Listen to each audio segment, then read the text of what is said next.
नमस्कार, मैं हूँ निधीश त्यागी और आप हैं अरकारा डीप डाइव पर। और हमारे साथ हमारे परिचित पर खास मेहमान आकार पटेल साथ में हैं, जो कि मानवाधिकार कार्यकर्ता भी हैं और लेखक हैं। और आपका स्वागत है आकार। और हम लोग बात कर रहे हैं ये जो जंतर मंतर में और इस देश में इस समय कई जगह प्रोटेस्ट चल रहे हैं। अ, एक Ken Betwa river linking project को लेकर भी है, जहाँ पर लोग पानी में डूबकर भूख हड़ताल कर रहे हैं। उनका भी आज शायद 11वां दिन है। और जंतर मंतर पर जो कॉकरोच पार्टी, जो दरअसल बच्चों जो 12वीं और कॉलेज जाने वाले बच्चों का जो कैंपेन था, और फिर वो बाद में भूख हड़ताल में बदला, और जिसमें अब सोनम वांगचुक भूख हड़ताल में बैठे हुए हैं और लोग मांग कर रहे हैं कि अपनी भूख हड़ताल छोड़ दें।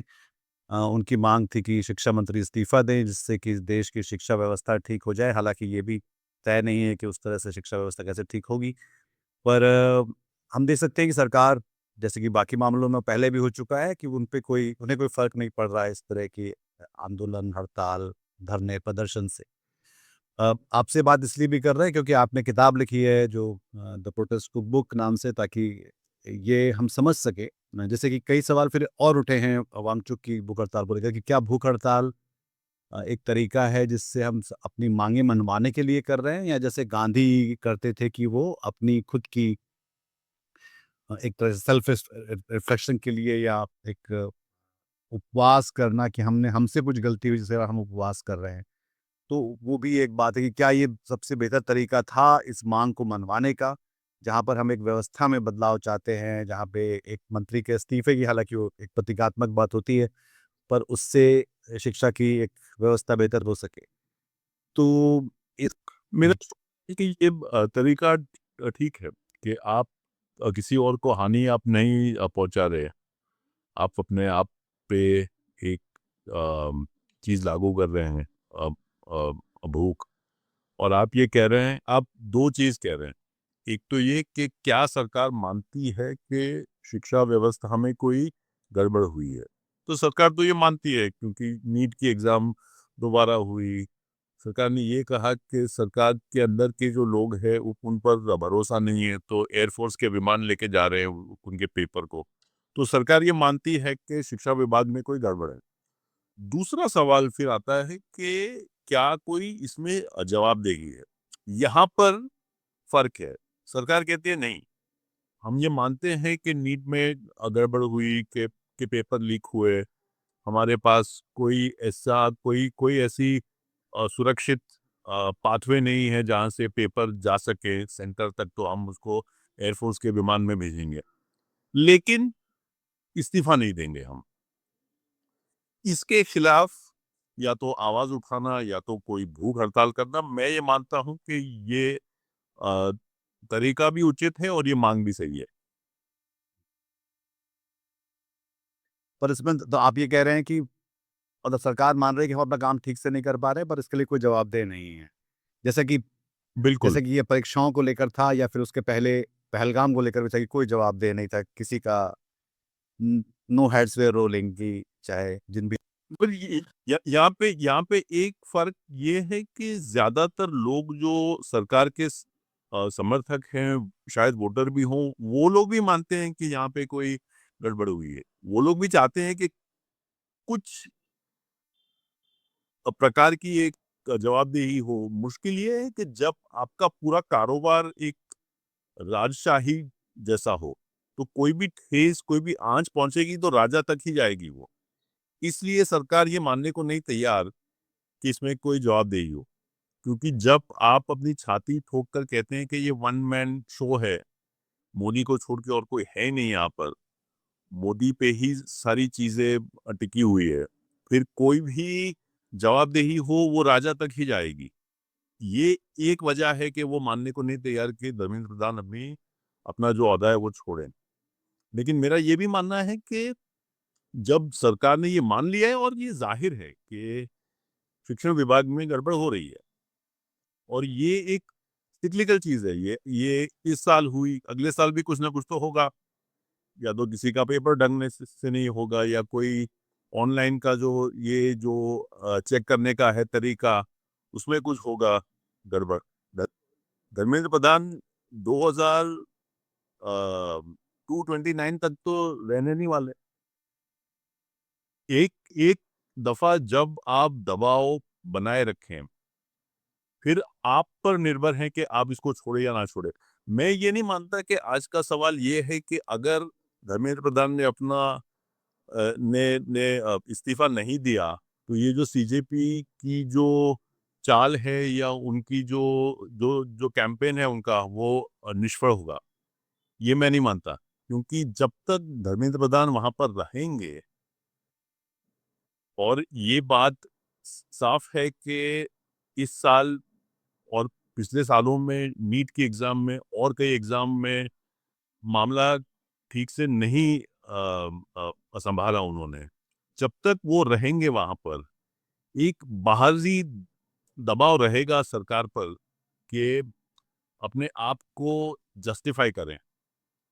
मैं ये मानता हूं कि ये उचित भी होता और आसान भी होता, जो उनका जो जो उनको कहीं पे ट्रांसफर कर देती सरकार, तो ये दब जाता।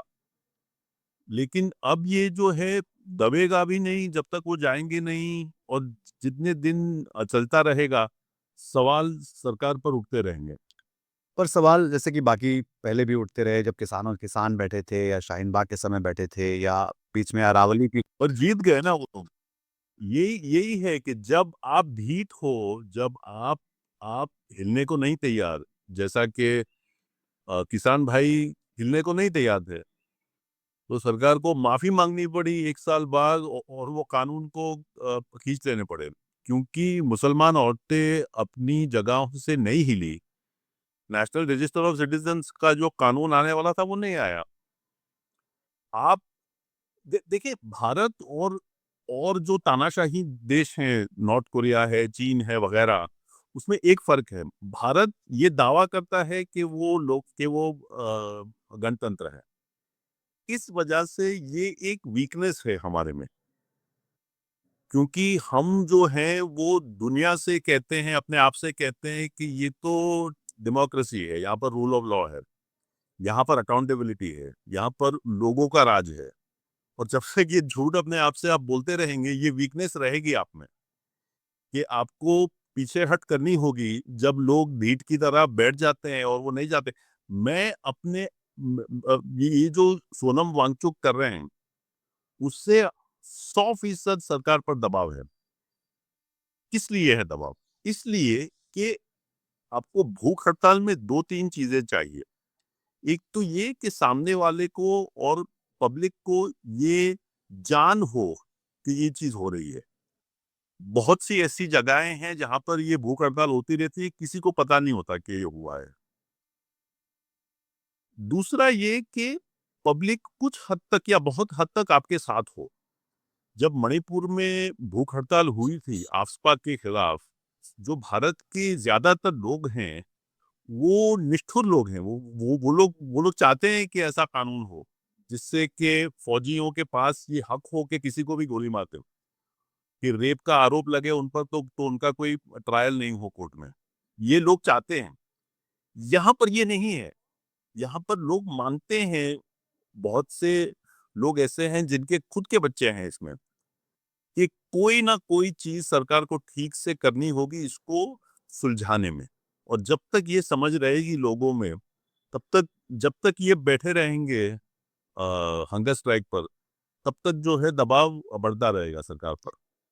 ये जो प्रोटेस्ट का भी जो रास्ता है, उसकी जगह एक तो हम देखते हैं कि सक्रिय होती जा रही है, और दूसरा ये कि जो लोकतंत्र के जो चारों स्तंभ हैं, वो चारों स्तंभ जो हैं बहुत तेजी के साथ डिसफंक्शनल हुए हैं, या फिर लोगों को फेल कर उनकी जनपक्षधरता कम होती चली गई है।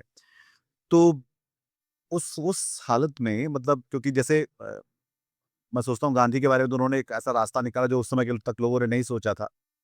तो अ, तो अब जो है वो जब प्रोटेस्ट के रास्ते कहाँ पर हैं, प्रोटेस्ट की जगह कहाँ पर है? अब ये बहुत एक लीनियर सा मामला लगता है कि सोनम वांगचुक की भूख हड़ताल है और 20 तारीख को संसद शुरू होने वाली है। हम देख सकते हैं कि जहाँ-जहाँ राजनीतिक पार्टियां जब आती हैं तो उनके साथ एक अलग तरह का बर्ताव किया जाता है, जहाँ पे लोग सिर्फ खड़े होते हैं उनके साथ एक अलग बर्ताव किया जाता है। चाहे किसानों के साथ के समय भी देखेंगे, या अभी जब कॉकरोच पार्टी का धरना प्रदर्शन हो रहा है तो वो एक तरह से देख रहा है कि उनके साथ बहुत ही सरकार काफ़ी नरमी से पेश आ रही है। पर जब एनएसयूआई के लोग जब इसी मुद्दे पर हड़ताल करते हैं तो उनके साथ लाठीचार्ज हो रहा है बाकी जगहों पे। तो इसको, जहाँ पे जिनका काम है, राजनीति का काम ही ये है कि लोग जो लोगों के उनके जो मसले हैं उनको सामने लेकर आए और उसको किसी समाधान की तरफ लेकर जाएं। पर वैसा होता हुआ दिख नहीं रहा है। इन चार, एक तो चारों स्तंभों के असफल होने के कारण, और चौथा ये कि राजनीति को इससे बाहर रखने की कोशिश। देखिए, यहाँ पर सरकार की नरमी इस वजह से है कि सरकार जानती है कि उसके पास कोई कठोर उपाय नहीं है। जब सरकार ने ये खुद मान लिया कि नीट की एग्जाम ठीक से नहीं हुई, ढंग से नहीं हुई और फिर से होनी चाहिए। जब सरकार ये मानती है कि उसके पास जो ब्यूरोक्रेसी है उस पर सरकार को ही भरोसा नहीं है, कि जिन अफसरों को वो कागज देगी वो शायद लीक कर देंगे तो हम ये फौज को दे देंगे। जब सरकार ही ये बोल रही है तो जवाबदेही इसके बाद होनी ही चाहिए, नेचुरल है ये। और ये सरकार भी जानती है। और क्योंकि ये इतना साफ है, इस ये एक वजह है कि सीजेपी के खिलाफ थोड़ी और नम्रता दिखाई है सरकार ने, जो कि शायद एनएसयूआई या मुस्लिम विमेन जो थी सीएए के या फिर फार्मर जो थे उनके खिलाफ जितनी जो जो जो रास्ते को बंद कर देना। अच्छा, सीजेपी वाले आपसे ये कहेंगे और मुझसे कि हमारे साथ जो हुआ वो ठीक नहीं हुआ, जो सलूक हो रहा है कि टारपॉलिन नहीं लाने दे रहे हैं वगैरह वगैरह, तो उनका भी कहना ये होगा कि कठोरता तो हमारे खिलाफ भी दिखाई है सरकार ने। लेकिन ज्यादा यहाँ पर सरकार कुछ कर नहीं पाएगी बगैर ये कि एक प्रार्थना होगी कि ये जल्दी से बंद हो जाए। क्योंकि आप देखें धर्मेंद्र प्रधान के ट्विटर के अकाउंट पर आप जाएंगे, शायद ये कैंपेन है और शायद ये जानबूझकर लोग कर रहे हैं और शायद ये कोऑर्डिनेटेड भी हो, ये ठीक है। लेकिन कोई भी चीज वो ट्वीट करेंगे उसके नीचे पहले जो 150 जवाब है वो ये होंगे कि तू इस्तीफा दे, तू अब तक यहाँ पर क्यों है। जी। और ये जो है वो ये चलता रहेगा जब तक वो रहेंगे, क्योंकि एग्जाम जो परीक्षा की जो साइकिल है यहाँ पर वो चलती रहेगी। और ये भारत देश ही ऐसा है जहां पर कोई ना कोई गड़बड़ छोटी मोटी तो होती ही रहेगी। कितने भी आप कॉम्पिटेंट हो, 140 करोड़ 150 करोड़ के देश में आपका ये मान के चलना कि कोई भी करप्शन नहीं होगा एक इतनी महत्वपूर्ण चीज में, जैसा कि नीट एग्जाम हो, जैसा कि सीबीएसई। कॉमन एंट्रेंस एग्जाम, वो तो होएगा ही नहीं, वो तो निकलेगा ही कुछ ना कुछ तो। और जैसी चीजें निकलती रहेगी, जो लोग भक्त हैं वो लोग भी मानेंगे कि यार इस चीज में हमको थोड़ी तो कोई पीछे हट या थोड़ा तो कुछ देना होगा सामने वाले को। और ये होगा, ये मानना है मेरा। तो आप ये कह रहे हैं कि जो मणिपुर के कारण नहीं हुआ या कश्मीर में जैसा कुछ होता है तो वहाँ पे नहीं होगा, बट ये क्योंकि इसमें काफ़ी सारे लोगों के माता-पिता भाजपा के वोटर भी हैं, और अ, बिल्कुल। और ये लोग आपके लिए लड़ रहे हैं, ये सिर्फ अपने खुद के पेपर आप ठीक से कर दें, ये नहीं कह रहे वो। ये क्या कह रहे हैं लोग कि जो माजी की जो जो गलतियां हुई उसके लिए हमें कोई जवाबदेही चाहिए। हमें ये सरकार आश्वासन दे कि आगे जो होगा वो सरकार इस चीज को गंभीरता से लेगी। उसका पहला कदम यह है कि भूल माने और जो जो शख्स बैठा था उस भूल के ऊपर उसको निकाले। पर वो भी मतलब होता हुआ कहाँ दिखाई दे रहा है, क्योंकि उसके बाद मैंने देखा कि प्रधान जो हैं वो जगन्नाथ मंदिर में प्रार्थना कर रहे थे मोदी जी के लिए, और मोदी जी उनको सालगिरह की बधाई दे रहे थे पब्लिक में ही। और दूसरी बात ये कि जब जब हर चीज़ का श्रेय जो है, जैसे कि चाहे वो अ, मैंने तो कश्मीर में ये भी देखा जहाँ पे वो जानवरों के पशुओं के जो आर्टिफिशियल इंसेमिनेशन होता है, वहाँ भी मोदी जी का ही पोस्टर लगा हुआ था। तो तो हर चीज़ का श्रेय मोदी जी का है, तो उसमें प्रधान की क्या मतलब, प्रधान जब बेचारा है वो तो मतलब बेकसूर क्यों नहीं? और वहाँ पर अच्छा एक ये जो पार्टी है कॉकरोच पार्टी, ये नहीं कह रही कि भई मोदी जी अब आप थोड़ा सोचिए अपने बारे में, क्योंकि ये तो अब शायद मुझसे भगवान राम भी पूछेंगे कि भई मेरा तूने मेरे हिसाब का क्या किया जो है। जी। नहीं देखिए आप ये मान के चलें कि ये जो भूख हड़ताल है वो 2-3 दिन बाद बंद हो गई। फ़र्ज़ करें कि ये जो जो जो कैंपेन है वो बिल्कुल ही फ्लॉप हो गई। उसके बाद क्या होगा? अगले हफ्ते भी धर्मेंद्र प्रधान ही रहेंगे वहाँ पर तो। भाजपा मोदी की हार कब होगी? उनकी हार वो मानेंगे तब वो जब वो धर्मेंद्र प्रधान को निकालेंगे वहाँ से। अब ये बेताल जो जो बैठा है मोदी के काँधों पर, वो तब तक रहेगा जब तक मोदी साबित ये नहीं कर पाते कि शिक्षा विभाग में कोई भी गड़बड़ नहीं है। और वो तो हो ही नहीं सकेगा। ऐस ए ए ऐसा ऐसा ऐसी कोई भी मिनिस्ट्री ही नहीं है भारत में जहाँ पर गड़बड़ नहीं होती। और ये मोदी की बात नहीं है। ये बात हमारी सरकार, हमारे हमारे समाज की बात है ये। और ये जब तक ये साबित नहीं कर पाएँगे लंबे अरसे तक कि कोई भी करप्शन यहाँ पर है ही नहीं, ऐसे माहौल में जहाँ पर मंदिर से लूट रहे हैं लोग पैसा, तो ये बेताल तो रहेगा। तो मान मान लीजिए कि ये बंद भी हो जाए भूख हड़ताल, तो भी ये दबाव नहीं जाएगा उन पर। हुँ। तो फिर मतलब फिर मामला ही क्या है फिर, अगर कुछ हम मतलब संघर्ष भी करें, कुछ हो भी ना उसका, कोई जवाबदेही भी ना ले, कोई संवाद भी ना करे आपसे, इस बारे में अभी तक कोई बात करने तक नहीं आया सरकार की तरफ से। जो कि मतलब अगर हम याद करें तो पहलवान जो ओलंपियन जो पहलवान लड़कियाँ थीं, तो उनसे बात करने पीटी उषा गई थी, हालाँकि वो वहाँ से भाग खड़ी हुई थी और पर उनके बिल्कुल। साथ बहुत ज़्यादा ज़्यादती की गई थी जब, तो हम लोग अपने ओलंपियंस तक का तो सम्मान कर नहीं पाते, मतलब एक तरह से हमने उनके साथ ही कितनी बेहूदगी की और उनकी सारी वाजिब माँगों के रक़्स में। तो फिर मतलब हम इसको कैसे देखें कि इस पूरे मामले में कि हम यहाँ से आगे रास्ता निकलता कैसे है? प्रोटेस्ट का, संघर्ष का, सरकार का रवैया जायज़ माँगों का। अब बिल्कुल ये एकदम ही कठोर लोग हैं ये। और इसकी जो जो चीज़ आपने कही, ये एक वजह है कि सीजेपी ने अपने आप को बाकी पार्टियों से थोड़ा दूर हट के रखा, कि जैसा कि आगे के मामलों में हुआ था कि ये लोग ना कि ये लोग सिर्फ स्पोर्ट्स वाले नहीं है, ये लोग पार्टी से भी जुड़े हैं। यहाँ पर ये नहीं है। यहाँ ये पर नहीं वो भी नहीं ये है नहीं कि था ये ये नहीं था, पर बाद में तो अब हम देख सकते हैं कि रोज़ हर कोई ना कोई पॉलिटिकल पार्टी का आता है। वांगचुक ने भी कहा कि ये राहुल गांधी अगर ये नहीं आएँगे तो उनका छोटे हो जाएँगे, मतलब ऐसा कुछ उन्होंने एक बयान भी दिया इस बारे में। तो अब उनको लग रहा है जी, कि जब थोड़ा-सा रायता और मतलब चीज़ें हाथ से निकलती हुई दिखलाई दे रही है, तो शायद उनको लग रहा है कि हाँ, इसमें पॉलिटिकल फोर्सेस भी चाहिए। उनमें हर पार्टी के लोग गए, मतलब भाजपा को छोड़कर। बहुत सारे बीजेपी के वोटर्स भी आए, बोले कि हमने इनको वोट तो दिया है पर हमारे बच्चों का बहुत खराब काम हुआ, इसलिए हम इसमें साथ खड़े हुए हैं।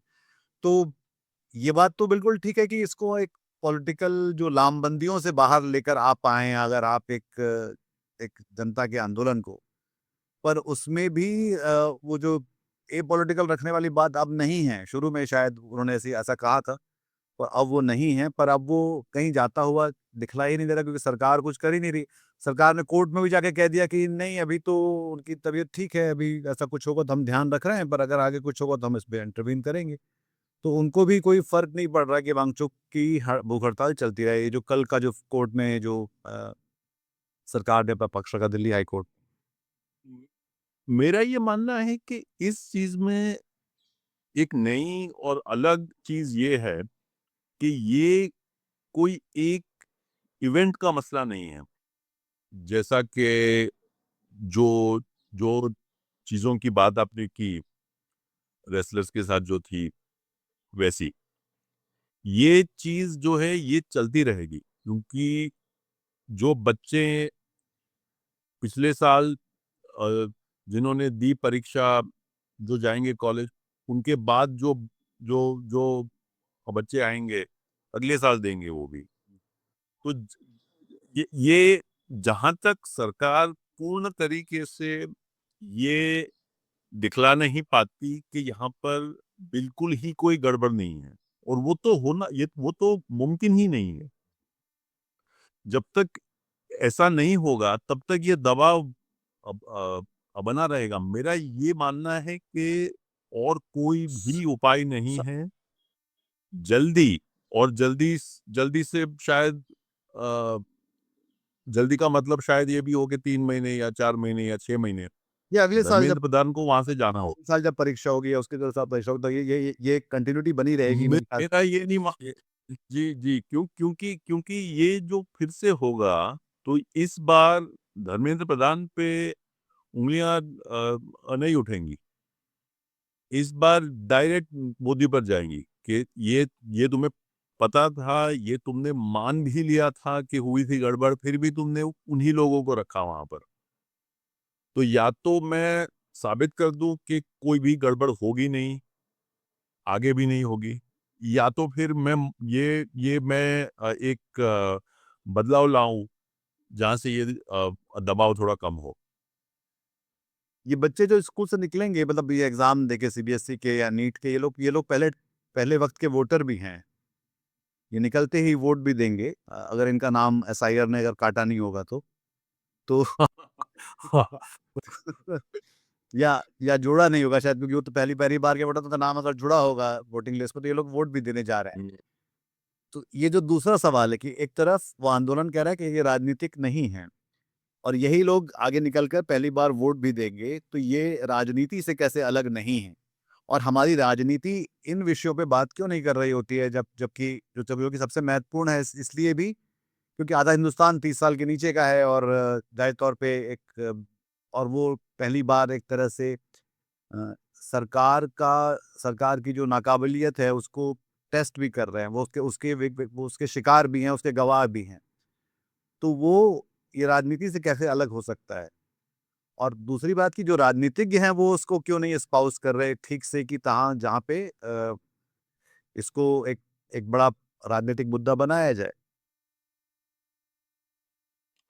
देखिए, ये जो आपका दूसरा सवाल है, ये बहुत से देशों में दिखने में आता है कि हम ये मानते हैं कि अमेरिका एक टू पार्टी सिस्टम है, ना कि भारत की तरह मल्टी पार्टी। ठीक है, सिर्फ दो ही पार्टियां हैं वहाँ पर।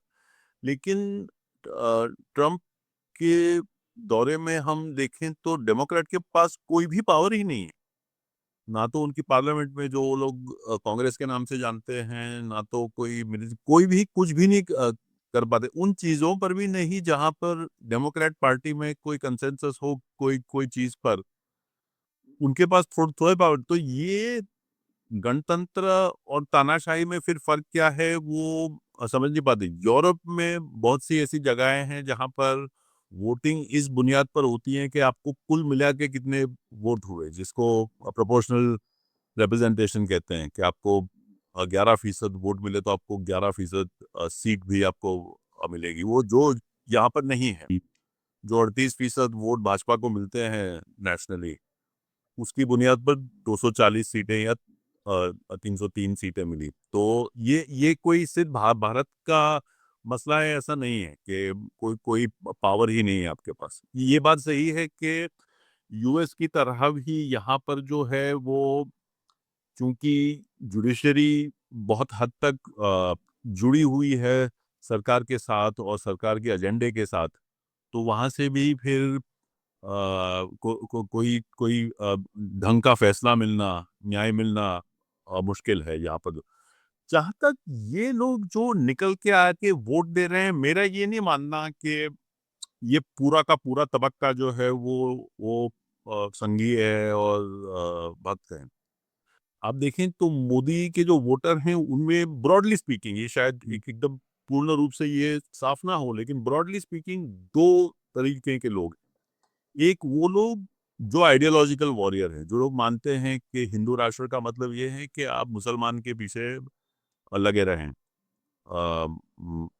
और दूसरा एक तबक्का ये है जो कि ये न्यू इंडिया वगैरह में घुस गया है कि वो कांग्रेस का मतलब नेपोटिज्म, कांग्रेस का मतलब करप्शन वगैरह।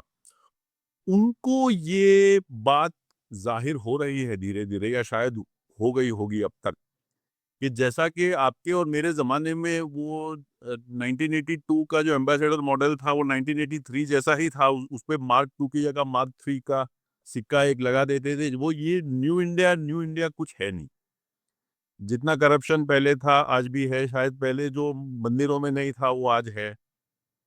जितना जि जो को आप ये मान के चलें कि कोई ढंग की सरकार मैं चला रहा हूँ, लेकिन आपका जो सबसे मुख्य मुद्दा है आपके भविष्य का, आपके आपके आपके परिवार ने कितने दिन, कितने महीने, कितने साल काटे, इसलिए कि ये जो 3-4 पेपर आप दें, वो ढंग से आप दें, और जो लेने वाला हो, जो निरीक्षक हो, वो भी ढंग से, वो तो हुआ नहीं मुझसे। सबसे मुख्य मुद्दा था आपका।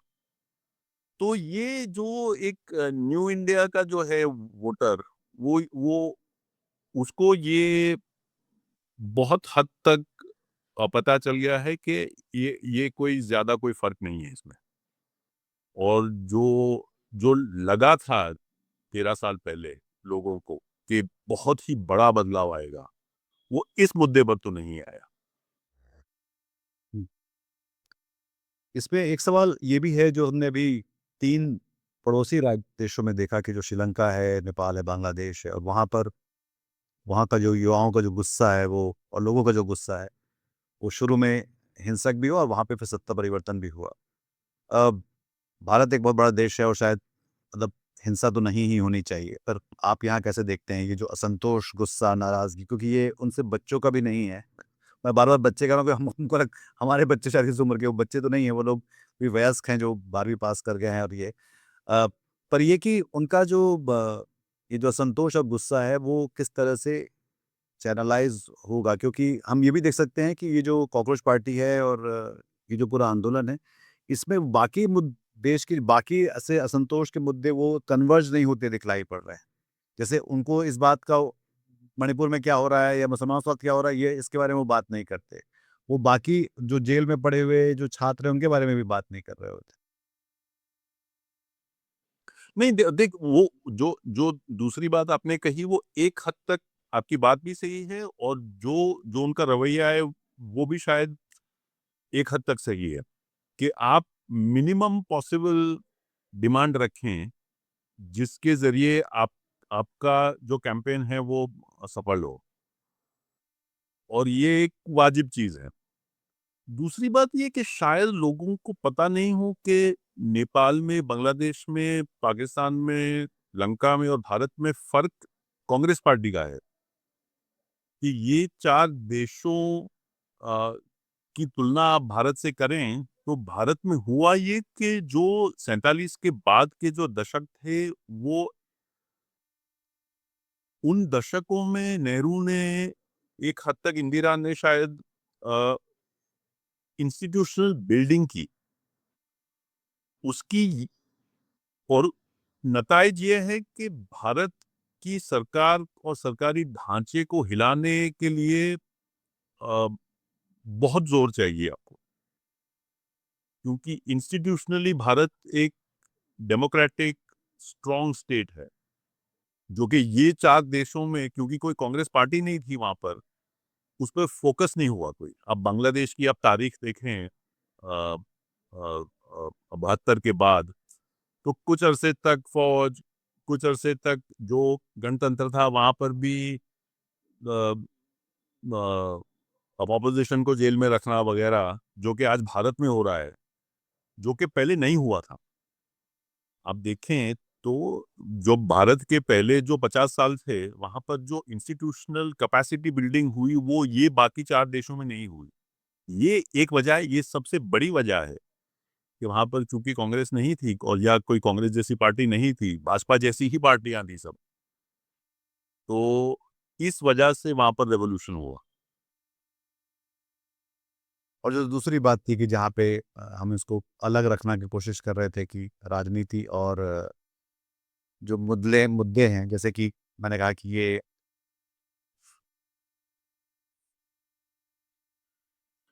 देखिए, हर किसी कैंपेन में कोई कैलिब्रेशन होता है कि ये रास्ता कौन सा है जहां से सबसे आसान तरीके से सफलता प्राप्त हो। कोई कुछ ऐसी जगहें होती हैं जहां पर पार्टियां मिल जाती है, अंदर शामिल हो जाती हैं, एक दो मीटिंगों तक शायद लोग भी वहां पर ज्यादा आए, लेकिन लंबे अरसे तक दबाव इन चीजों में बना नहीं रहेगा। जब बाहर के लोगों को लगेगा कि ये कोई स्वार्थी लोग हैं जिनको सिर्फ अपनी पार्टियों के लिए यहाँ पर आए हैं, वो पॉलिटिक्स के लिए आए हैं। मेरा ये मानना है कि ये कैंपेन और जिस कैंपेन में कोई ना कोई खामियां तो होंगी, सारी की सारी कैंपेन में होती है, लेकिन मेरा ये मानना है कि जो चीजें की हैं उन्होंने और जिस तरीके से ये चीजें की है उन्होंने, एक हद तक एक सेंसिबल पॉलिटिकली अस्ट्यूट पद्धति है उनकी। और मेरा ये मानना है कि शायद वो लोग भी समझ गए होंगे कि अ, मोदी को धर्मेंद्र प्रधान से चिपके रहना आसान नहीं होगा लंबे अरसे तक, और सफलता इनको मिलेगी। तो वो अगर आपकी बात अगर हो कॉकरोच पार्टी के लोगों से, तो आप उनसे क्या कहेंगे? और ये हम आखिरी सवाल पूछ रहे हैं ताकि फिर ये बातचीत हम समेटते हैं। नहीं, मैं बोलने से ज्यादा शायद सुनूंगा उनको कि ये क्या कह रहे हैं। मेरा ये मानना है कि आप देखें उनका तरीका, कुछ लोग बिगड़ रहे हैं कि ये लोग भीख क्यों मांग रहे हैं, पुलिस वालों से, या सोनम वांगचुक का जो वेट है या उनका ब्लड ब्लड प्रेशर है वगैरह, वो लेकर इतनी भीख क्यों मांग रहे हैं। अगर पर ये भी सही है, क्योंकि ये उनका दायित्व है कि कोई कोई व्यक्ति जो उनके लिए जब कुछ कर रहा हो, तो उनसे जो कुछ भी हो वो करें कि ये वो व्यक्ति सुरक्षित रहे। तो अ, मेरी मेरी अगर बात होगी तो मैं सुनूंगा उनसे कि आपका जो आपकी जो स्ट्रैटेजी है वो क्या है, आपकी जो पावर मैपिंग एनालिसिस है वो क्या है, आपने जिस जिस तरीके से आपने मीडिया को हैंडल किया है, क्या आप खुश हैं उससे? लेकिन ये जो जो जब जब कोई मूवमेंट में लोग शामिल हो जाते हैं, तो उनको सीखने को मिलता है। ये चीज़ें जो बाकी जो बाहरी लोग हैं, उनको कभी भी ज कितने भी वो बुज़ुर्ग हों, कितने भी वो वाइज़ हों, ये समझ उनमें नहीं आएँगी। बीजेपी के जो लोग हैं, उनको इस कैंपेन के अंत में ये पता चलेगा कि भारत की पॉलिटिक्स क्या है, भारत की मीडिया क्या है, भारत के लोग क्या हैं, बहुत हद तक उनको पता चलेगा, इतनी छोटी उम्र में। जी, और ये अच्छी ही बात है। जी। ठीक है, तो हम लोग अब इस बातचीत को यहाँ पर रोकते हैं। आकाश, बहुत-बहुत धन्यवाद इस बातचीत में शामिल होने के लिए, और दर्शकों आपका भी इस बातचीत में शामिल होने के लिए। मेरे ख्याल से ये जो पूरे के जो बदलते गोलपोस्ट के बीच में कॉकरोच पार्टी की जो लड़ाई है, और वो दरअसल एक उस भारत की लड़ाई है जो कि अभी परीक्षा दे रहा है, और अगली बार वो शायद वोट देने निकलेगा। और उसके ज़रिए, जैसे आकार ने कहा, कि वो क्या क्या कुछ सीखने को, समझने को मिलता है अपने देश के बारे में ही, क्योंकि हम ज़्यादा देख पाते हैं, ज़्यादा असलियत देख पाते हैं अपनी सरकार की भी, अपने लोगों की भी, और अपनी राजनीति की भी इस ज़रिए। बहुत-बहुत शुक्रिया आपका भी, और आकाश फिर से आपका धन्यवाद। हम लोग फिर से बात करेंगे। तब तक के लिए नमस्कार, और अपना ख़्याल रखिए। धन्यवाद। हिंदी में खबरें कितनी सारी हैं। आप दरअसल इन्फॉर्मेशन ओवरलोड के शिकार हैं। खबरें आ रही हैं आपके व्हाट्सएप पर, कुछ सच्ची, कुछ झूठी, कुछ तोड़-मरोड़ कर पेश की हुई, और आपके लिए कितना मुश्किल है कि ये तय कर पाएँ कि सच कहाँ है, जो ज़रूरी है और जो प्रासंगिक है इस समय की दुनिया के लिए, इस समय के देश के लिए, इस समय की नागरिकता के लिए, वो खबरें कहाँ हैं। और उन खबरों को हरकारा आपके पास लेकर आता है। हरकारा, जैसे कि हमारी टैगलाइन है, शोर कम और रोशनी ज़्यादा। और इसलिए हाँ, वहाँ पर आप लगातार पाएँगे कि जो जन पक्षधर मुद्दे हैं, जो जन पक्षधर खबरें हैं, जो जन पक्षधर सवाल हैं, वो वहाँ पर लगातार, जिन पर चर्चा होती रहती है। और उसके लिए आप देख सकते हैं कि लगातार किस तरह के लोग हमारे यहाँ आते हैं। हिंदी में जो मीडिया इंडस्ट्री है वो काफ़ी बड़ी है, पर हिंदी में जो पत्रकारिता है वो छोटी होती जा रही है। हरकारा की कोशिश उसे बचा के रखने की है और उसके लिए हमें आपकी ज़रूरत है। हम यहाँ लगातार वो चर्चाएँ, वो बातचीत, वो खबरें, वो एक्सप्लेनर्स आप तक लाते हैं, वीडियो के ज़रिए, ऑडियो के ज़रिए और टेक्स्ट के ज़रिए, जो इस विमर्श को आगे बढ़ाने में मदद करती है।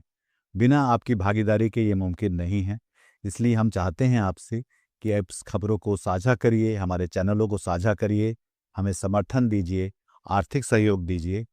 हम अपना क्यूआर कोड आपके साथ यहाँ साझा कर रहे हैं, आप चाहें तो यहाँ पर अपना योगदान दे सकते हैं। आपके सहयोग से चलती रहेगी हरकारा की दुनिया और बची रहेगी पत्रकारिता का ये मिशन। आज की ताजा खबर, आज की ताजा खबर, आज की ताजा खबर। आओ काका जी इधर, आओ मामा जी इधर, सुनो दुनिया की खबर।